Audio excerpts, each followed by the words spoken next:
Dans les variétés qu'on a mis, là, on a mis une canne à tonique.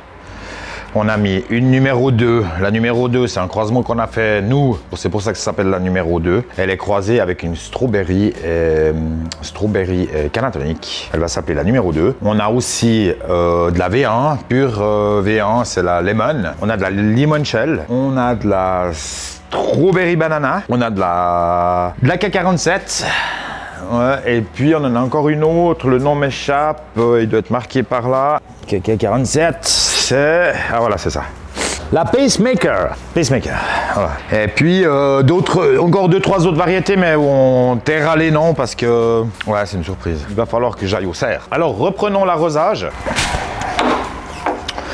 Là, on a 2 cuves. Elles sont vides en ce moment. Mais on achemine l'eau du secteur qu'on laisse reposer. Donc là, il va falloir que je remplisse. Une fois que les bacs sont remplis, on fait un contrôle avec un appareil comme celui-là. On a un appareil pour checker le pH de l'eau. Et ça, c'est pour les pesticides. Donc, ça, c'est pour calibrer. Là, le pH. pH neutre, c'est 7. Le 4,1, c'est pour calibrer. Ça, c'est aussi le calibrage. En fait, on fait 3, 4, 7. Une fois qu'on a le calibrage qui est OK, on peut contrôler le pH de l'eau. Donc, j'allume la bécane. C'est comme à la piscine, quoi. Exactement. pH. Voilà. Bon, je sais pas si je dois refaire un calibrage. Ouais, c'est l'explication du principe. 7, 9. Normalement, ça, on va le laisser un peu. Il devrait descendre à 7. S'il y a 7, il est... Voilà. Ouais, bon, ouais. Est-ce qu'il y a des engrais dans celle-là? Certainement. Donc ça peut aussi déstabiliser. Mais j'en ai à quoi maintenant? 7, 8.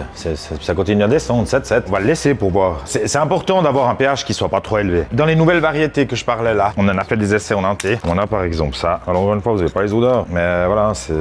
juste un produit de haute définition. Bon, ça vient des lampes, hein, ça. Donc voilà. Enfin bref, pour vous dire que voilà, on a les Munchell. Ça, c'est juste de la balle. Hein, les gars, ils ont bien bossé. Hein. C'est compact, ça pue, enfin, ça sent bon. Voilà, c'est bien gras. Ouais, c'est magnifique. Donc ça, c'est ce qui vous attend. Hein. Pour tous ceux qui seront pas... qui seront plus dans le bateau. Qui seront pas partis. C'est les prochaines nouveautés, c'est... Voilà, ça, c'est la K47 d'ailleurs. Ça, c'est juste un truc de ouf.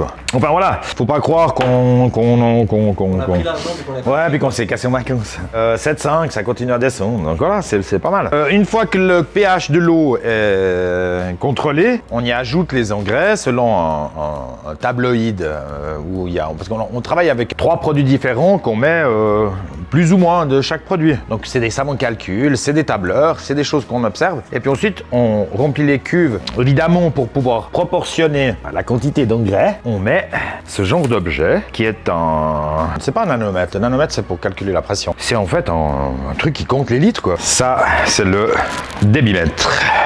Par exemple, Dieu sait, on n'a pas de pression. Alors, hein, hop là. C'est pas grave, c'est le trop-plein. Litre. Là, je mets à 0. Là, il est à 0. Le débitmètre, il permet. Là, c'est la pompe qui est dans qui achemine l'eau. Hein.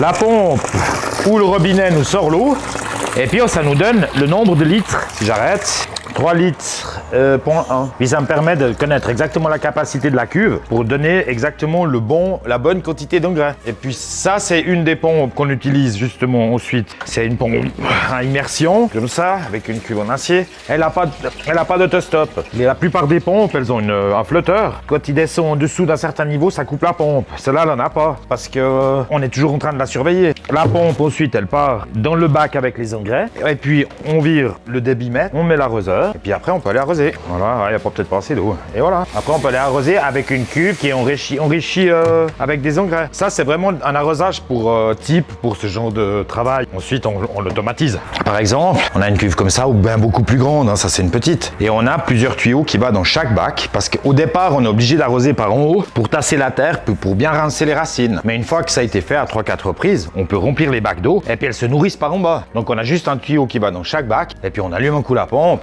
Et puis après, on éteint la pompe. Voilà. Ça simplifie. La prochaine étape, c'est ça part dans les serres on a des serres intermédiaires. Parce que nous, je sais pas si on en a déjà parlé, des sainte glace, je sais jamais. Sainte glace. C'est masculin donc. Mais c'est quelque chose de connu, hein, et puis de répertorié même chez Wikipédia, par exemple. Et chez nous, sur nos latitudes, alors j'imagine, on en discutait avec le clown justement, que ça doit dépendre un peu des latitudes où on habite, qu'on n'a pas tous les mêmes Alors pas à Marseille. Ouais, Marseille, je pense que c'est moins compliqué. Mais nous, on attend le 13, entre le 13 et le 15 mai. Entre le 12 et le 15 en général, où on est pratiquement certain de ne plus avoir de gelée. Et là, on sort tout dans les champs.